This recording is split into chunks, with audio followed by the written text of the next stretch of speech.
What is going on, guys? Gospel Gamer here. We are back on Steins Gate 0 and something weird's happening at the Christmas party. So let's continue. I moaned in pain as an incredible sense of wrongness flooded through me. The whole lab seemed to twist and fade.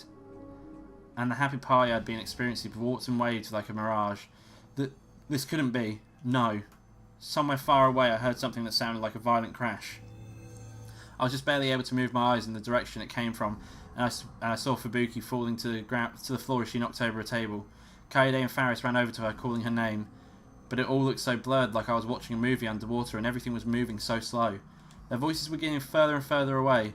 No matter how much I stretched out my hand, it reached no one and touched nothing. It was a terrible feeling, as if time and space were being torn apart, and even matter itself was losing its subjectivity. This feeling. Even if I didn't want to remember it, I knew that this awful feeling was. I knew it far better than I had ever wanted. This was reading Steiner. Oh great, what's happened? Now we're changing world lines. Great. Fantastic. Amazing. Pandora's box. Ooh, interesting. For the first time in almost 4 months, I felt like the whole world was twisting. Who was it? Who had changed the world line? I didn't do anything. I hadn't interfered with this world. So why was the world doing this to me? What the fuck?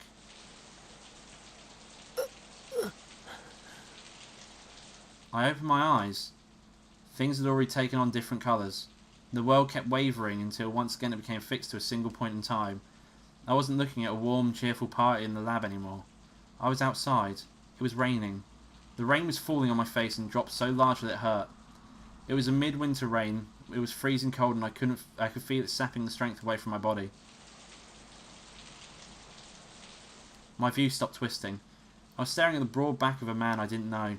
I could hear the sound of many boots stamping through the mud, mingling with the falling rain. The stench was terrible. The smell of sewage was so strong it hurt to breathe, and it was a mixture that it was mixed with the awful smell of burning rubber and plastic. Where was I? What was I doing here right now? Things around me had changed so much. I tried to understand the situation I was in, but my brain was having an awful time keeping up. When I stopped, a rough hand patted me on the shoulder encouragingly. I looked around to see a man my age with a strong, powerful face. It was a face I'd never seen. I didn't know him, probably. The man was wearing a camo outfit and equipment I'd seen the self-defense force wear on the news. He was carrying an assault rifle on his shoulder. There were 7 or 8 people around me, all dressed the same. They surrounded me in a circular formation and walked forward silently as they kept a careful eye on the area around them. What the fuck is going on? And then I realised I was wearing the same camo uniform they were. What the fuck is going on? I touched my bicep to check, but there was no muscle. It was flabby and weak. Unlike the others, I wasn't carrying any weapons. Then what was going on here? It felt like these 7 or 8 tough-looking SDF guys were all guarding me. Since when was I that important? Still confused, I dragged myself onwards. Where was I anyway? It was a long path through dark brown mud. The walls formed a tall silhouette to the left and right. The path was filled with garbage and concrete rubble, and sometimes we had to force our way past it. I looked up past the high walls. Despite the rain, the moon in the night sky was strangely red and a little too bright. It was thanks to the moon that we were able to walk down a path like this without flashlights. Huh? Sound. I hear a sound. It was the sound of water. I looked over and saw a hole in one of the walls. Filthy water was pouring out. The water formed dozens of little rivers that blocked our path. So that was it. This was the bottom of a river that had dried up. What looked like high walls were river dikes. I turned towards the man who had spoken to me a bit ago and yelled so that my voice could be heard over the rain.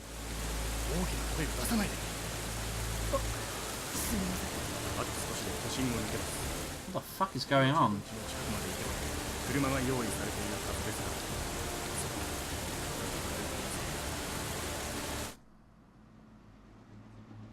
But his words cut off there. Everyone seemed more tense than ever. One of them grabbed me and pushed me towards the side of the riverbed. Everyone put their backs against the wall and held their breath. I could hear the sound of helicopters' rotors in the distance. No, more than just one. They were getting closer. I had no idea what was going on, but I could feel my heart start to beat faster. Fucking hell, this is taking a weird turn. Past several metres of rubble lay an overturned car. It must have fallen into the riverbed after the water had disappeared and the entire body was bent inwards when the roof was completely crushed. I lay down in the stinking mud and slid into the shadow of an overturned car. At the same time, the SDF soldiers were issuing each other orders as if there was something, as if this was something they'd planned for already. 2 of them stayed by my side and everyone else ran back the way we'd come. They all climbed up crevices and outcroppings in the wall, then disappeared over the edge of the dike and out of my view. Shortly after, those were gunshots, and not just a single shot from a handgun or anything like that. This was the sound of war. I could hear the helicopters get further away, drawn by the gunfire. In this world line, was Japan at war? The Third World War. I remembered Suzuha's words. Someone's brought forward the Third World War. I happened to look inside the crushed car. I could see the corpses of a man, a woman and a small child hanging upside down, still attached to their seatbelts. Fucking hell. They were all covered in dried black blood. They looked like mannequins at a bad haunted house. And then I realised I'd been so focused on moving forward that I hadn't noticed what they were, but I'd seen familiar mannequins sunk into the mud. I could see their arms, the bones and ragged muscles exposed to the air, reaching up to the sky as if seeking salvation. I put my hand over my mouth to stifle the scream. Those weren't mannequins.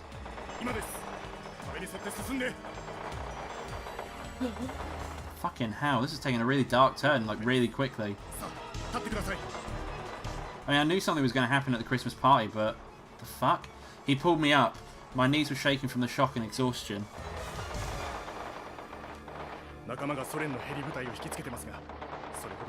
Did think it would be Russia. It's always going to be Russia.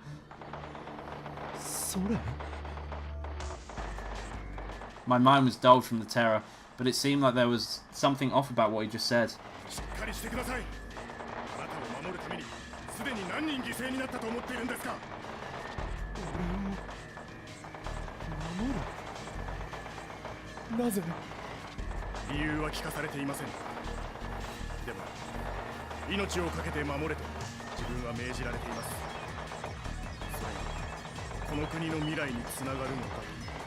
What the fuck? A helicopter passed over the riverbed. The bright searchlight passed by for a moment, but thankfully the shadow of the dike hid us. The young SDF soldier, whose name I didn't even know, pulled me inside one of the holes in the concrete. When I looked closely, I could see that it was the entrance to a sewer. It was just big enough for a single person to pass through. Struggling against the flow of the water that came to my knees, I pressed on through the darkness. Ugh. My sense of smell had already gone numb, so I didn't have to worry about the stench of the sewage. Once inside, we came to several branching paths. The SDF soldiers seemed to know which one led where, and they marched on without hesitation. And then we came out of the sewers and back into a riverbed. It was dried up, just like the one we'd just been through. I didn't know if it was the same river or another one, and the 2 soldiers didn't tell me. Either way, I was glad to finally be out of the foul-smelling darkness, and I tried to take a deep breath and fill my lungs with fresh air. But halfway through, I realised that the riverbed smelled even worse than the sewer. I took an involuntary step back and then another. The sight in front of me was just that terrible. What was once a riverbed was now filled with bodies. Some of them had been burnt totally black, so it was impossible to tell how much death lay before me. And in the distance I could see what looked like bonfires. They were burning despite the rain. The fires were consuming the mountains of flesh that once were human bodies.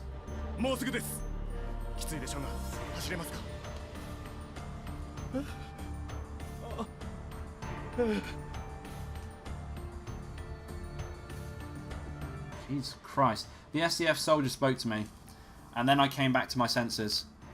If it weren't for these 2, I'd probably already been able to stay sane. We ran through the riverbed, one of them in front of me and the other behind. I could hear the constant drone of the helicopters above me. Sometimes the searchlights got very close. Each time they did, I hid in piles of bodies until they passed. I'd seen this many times before as I wandered through the wild lines. I'd seen death. I'd seen the moments when people had died.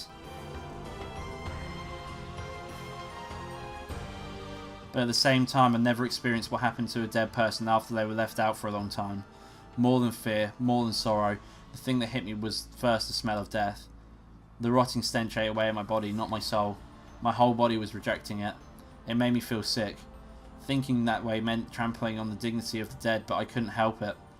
The Valley of Hinnom. I remember that phrase. That was what that strange attacker had said that night when they came after Dr. Leskinen and Maho and me.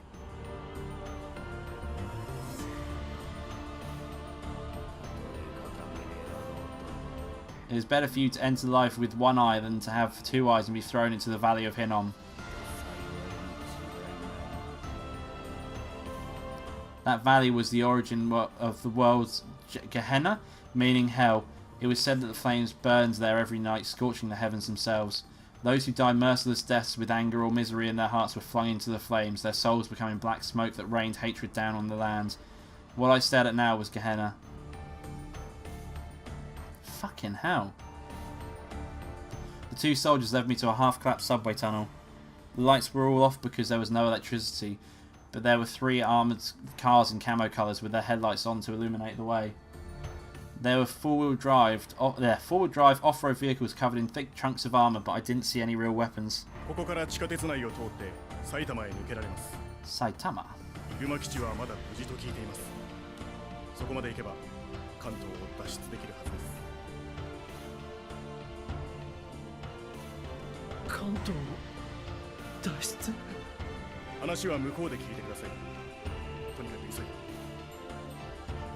There were a lot of things I wanted to ask, but even as we spoke I heard what sounded like gunshots outside the tunnel. The men forced me into the back seat of one of the cars.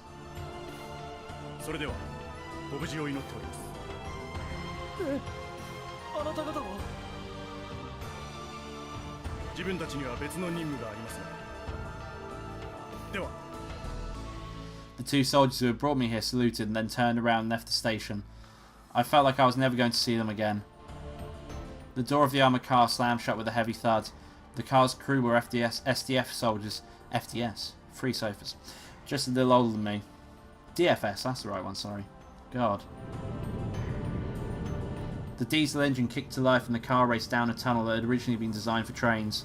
Of course, it wasn't a pleasant ride at all, but I didn't have any choice. There was no way I could tell them I wanted to go to Akihabara. I had no way to alter the world line. I had to survive in this hellish world. And to survive, I needed to do what they said. My wants didn't matter at all. I wasn't even allowed to express them. I just did as they told me and ran. It was all I could do. But I had no idea that it would take an entire month. Fucking hell, a whole month like that. What the fuck? Okay. I don't want this to skip. So the USSR started experimenting with the time machine. America is ape shit. Give me that time machine. USSR, but I refuse. Eastern power Soviets get cocky. How does it feel for you to be right? Huh? How does it feel? This brings us to the end of a regular scheduled Cold War. US, I'm gonna bomb you from Japan. www. Then we'll invade Japan. Oh shit. Okay, USSR is kicking ass.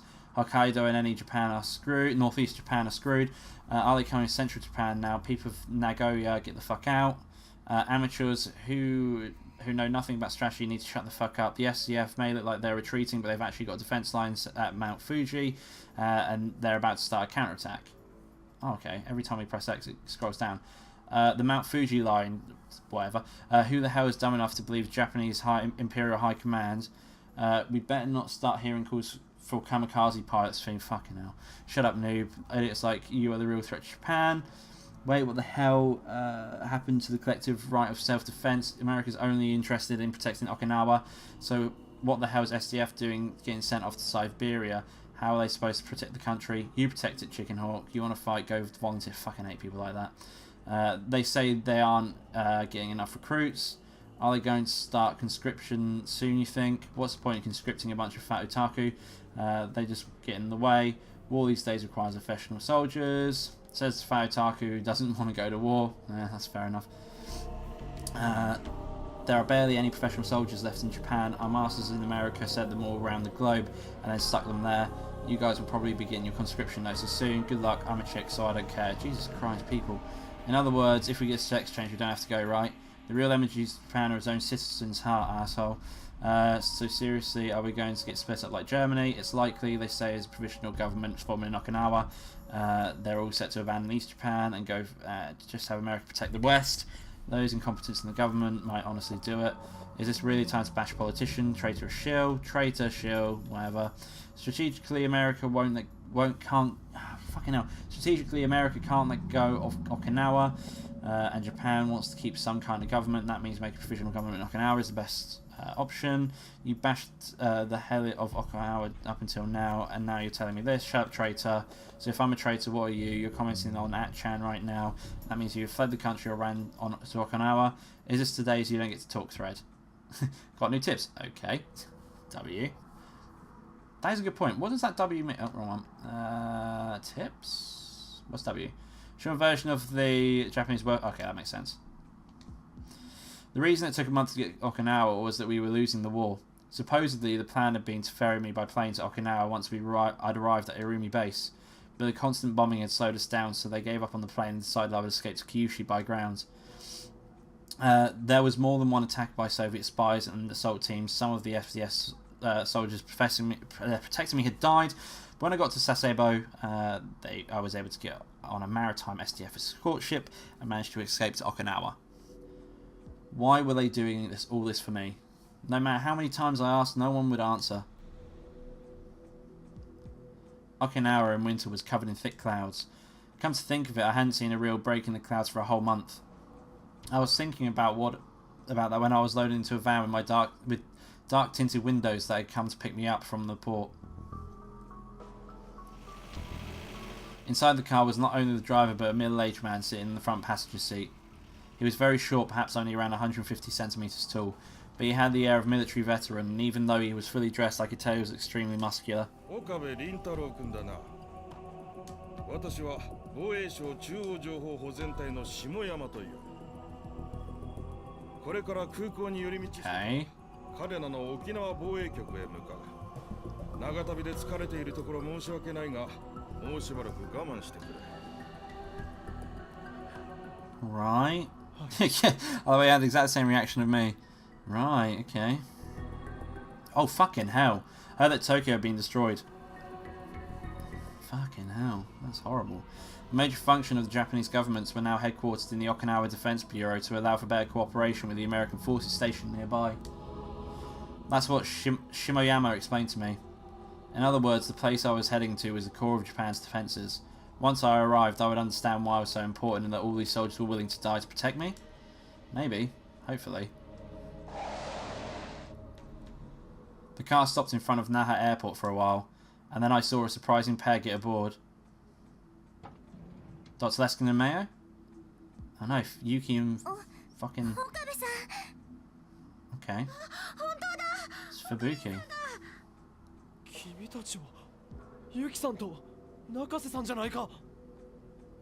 I wasn't expecting to see them there, but they were the first people I knew I'd met since coming to this world line. That alone was almost enough to make me cry, but still, I couldn't just sit there and be happy.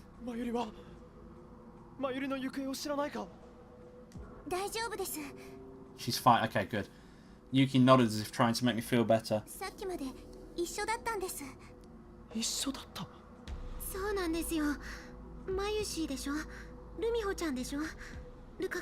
Rumiho?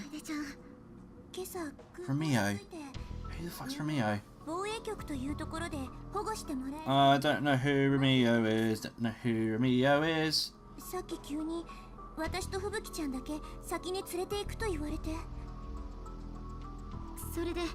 Oh, it's Ferris. I forgot that's Ferris's name.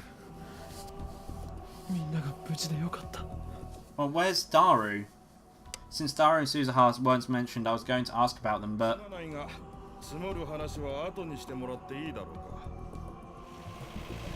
Shimoyama cut me off and the car started moving.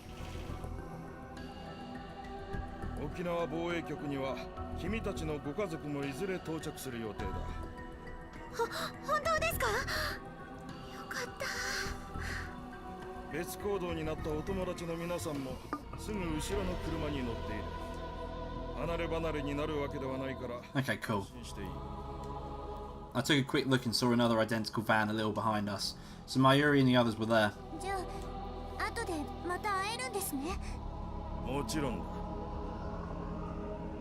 Yuki let out a sigh of relief.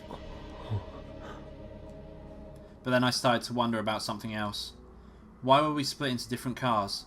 This van could hold out at least another 3 people if we squeezed tight. It could hold everyone. Or was there some reason they'd put me, Yuki and Fubuki in the same car?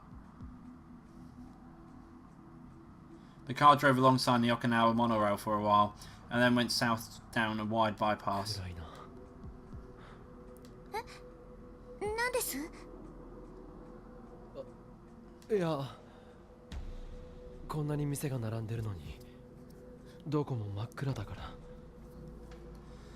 There were lots of franchise restaurants, big supermarkets, cafeterias for tourists, rent-a-car places all jammed together along the side of the road, but all of them were dead silent. The lights were turned off.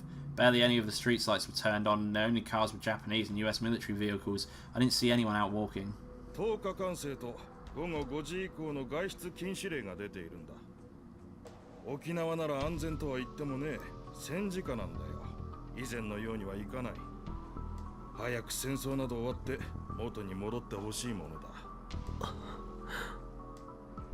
Wartime, huh?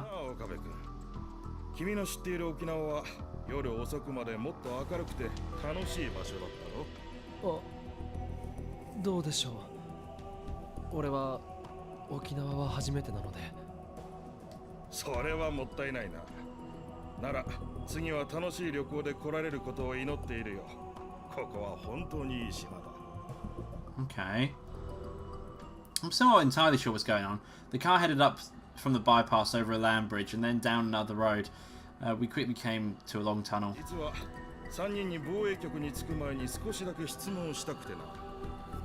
Okay, so he's actually told us. That's cool.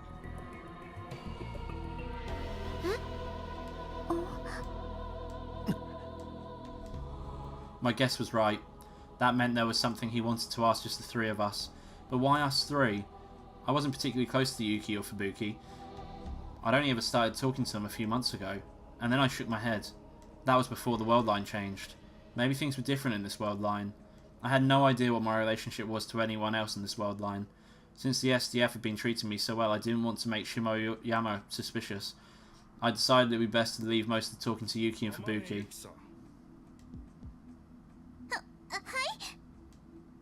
Shimoyama spoke to Yuki first. Yuki went stiff when her name was called. I could feel that even sitting next to her. Oh, they don't know where she is. Okay, it's about those 2. Little sister? That must be Suzuha. That would mean that even in this world line, Suzuha had come from the future and gone to know Yuki and the others while pretending to be Suzuha's sister. Wait, no. It meant Daru's sister. Fucking hell. And evidently, SDF didn't know where Daru and Suzuha were.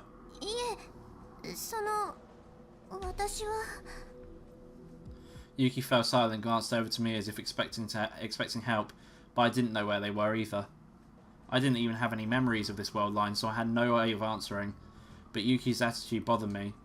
It was as if she knew where they were and was deliberately hiding it, and that I was supposed to be hiding it too.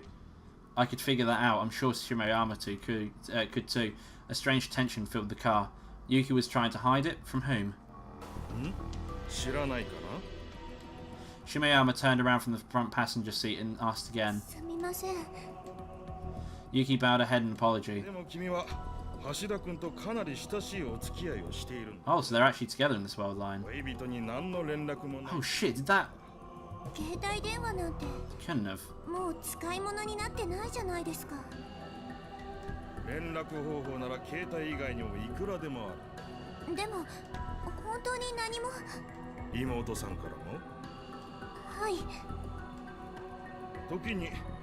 Okay.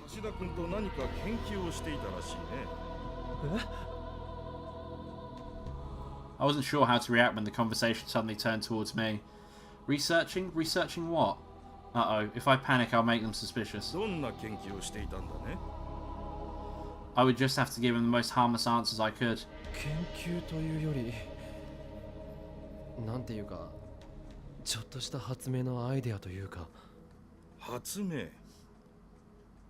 竹とんぼに CCD カメラをつけて空撮ができないかとか、掃除機の排気をドライヤー代わりにしてみる。 Interesting. ほう、なかなか面白いね。それじゃ何かとんでもないものを作っていて、それを知られないために我々から逃げたというわけではないんだね。Oh, great. 逃げた。 This sounds bad. Damn, I responded. That was a mistake. But did that mean that Daru and Suzuha were hiding from the SDF amidst all this chaos? And the SDF had risked their lives to protect me over the past month. Shouldn't I be asking them for help? I got even more confused. 知らないのならいいんだ。橋田君たちのことは保留にしておこう。 Somebody please tell me what the right answer is. How am I supposed to respond here? 中瀬克美さん、君には別に聞きたいことがあるんだ。私 This time it wasn't Fubuki's turn to jump up, it was Fubuki's turn to jump up in her seat. いや、そんなに緊張しなくていい。大したことじゃない。 Also, Shimayama said, but Fubuki was clearly starting to get scared. Her reaction was strange, it was too strong. Maybe the self-defense forces weren't simply protecting us. For one thing, there was no way normal civilians like us were merited such important treatment. But then what were they after? No, I could guess. The time machine. This war started with Russia's time machine experiments. And of course Nakabachi was involved. I'd learned from some of the soldiers that even in this world line he'd sought asylum in Russia. And Suzuha was a time traveller from the year 2036. If Suzuha was here in this era, that meant that Daru who made the time machine, it was Daru who made the time machine that brought her here. If you had a time machine, you could change the outcome of this war. It would make sense if that's what the Japanese government thought, and if that was why they were trying to capture Daru, Suzuha and their friends. Once I realised that, the whole situation started to feel terrifying to me. Was this car really headed towards the Okinawa Defense Bureau? And if it was, were they really going to keep us safe there?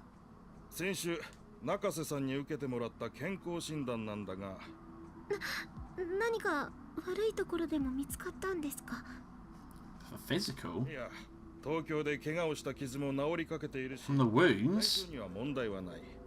ただ、ストレスがひどいようだね。 What the fuck? まあ無理もない。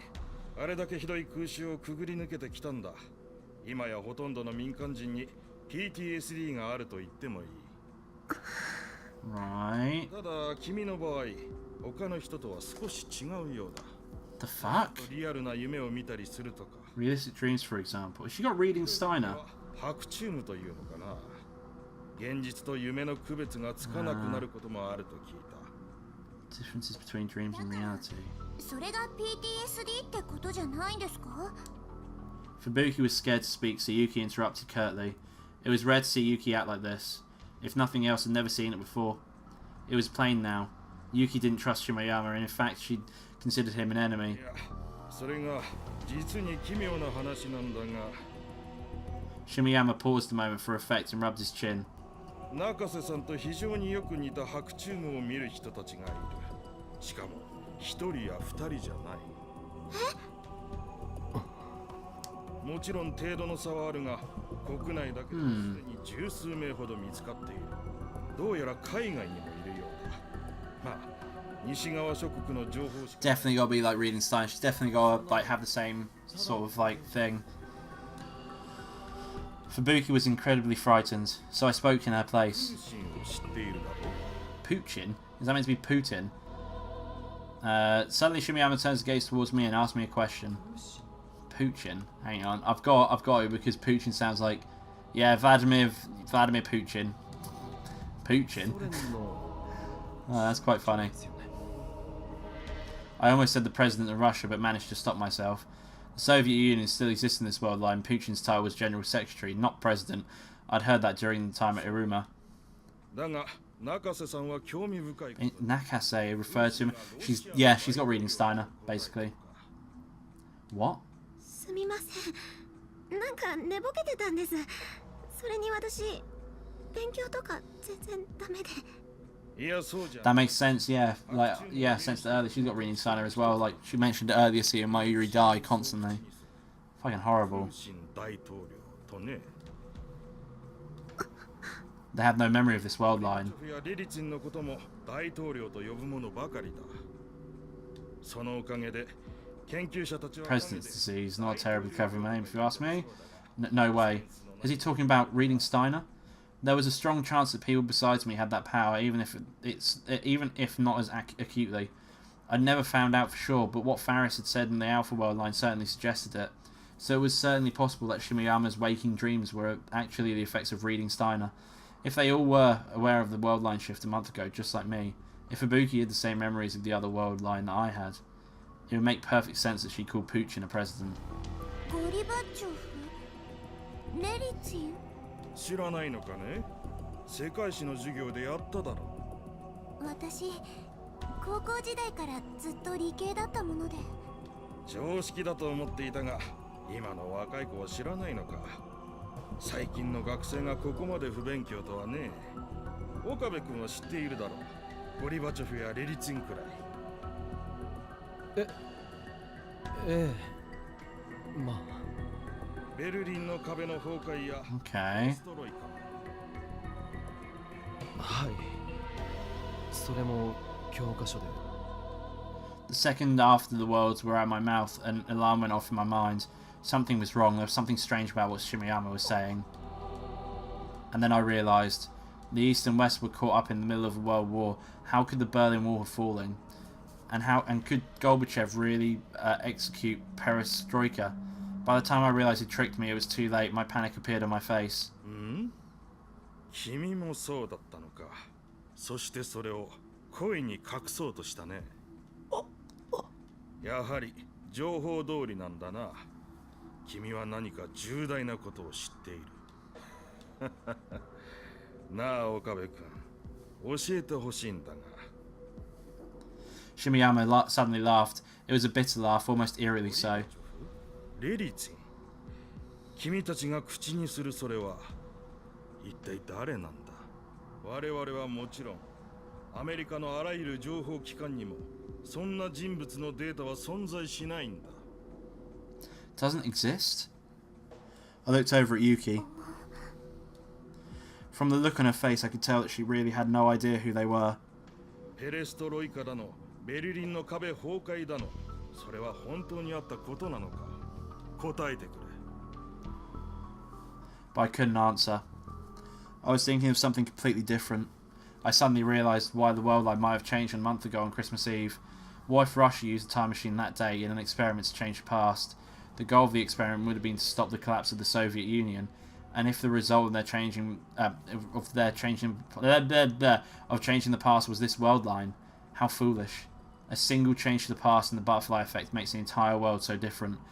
Did they know how many people had died? いや、君の友達には本当に他の世界の歴史が見えているのか。私にはとても信じられない。頭のおかしい学者どものたわごとにしか。He was about to push me further when we heard the sound of an incoming call on the cell phone. Shimiyama grunted and took his phone out of his pocket. ああ、今防衛局へ。何？どういうことだ、それは。くそ、これだからバカどもが。あいつらどこの国の政治家だ。Shimiyama's fingers slammed down the end call button so hard I thought the phone would break. There was a look of rage on his face. 行き先変更だ。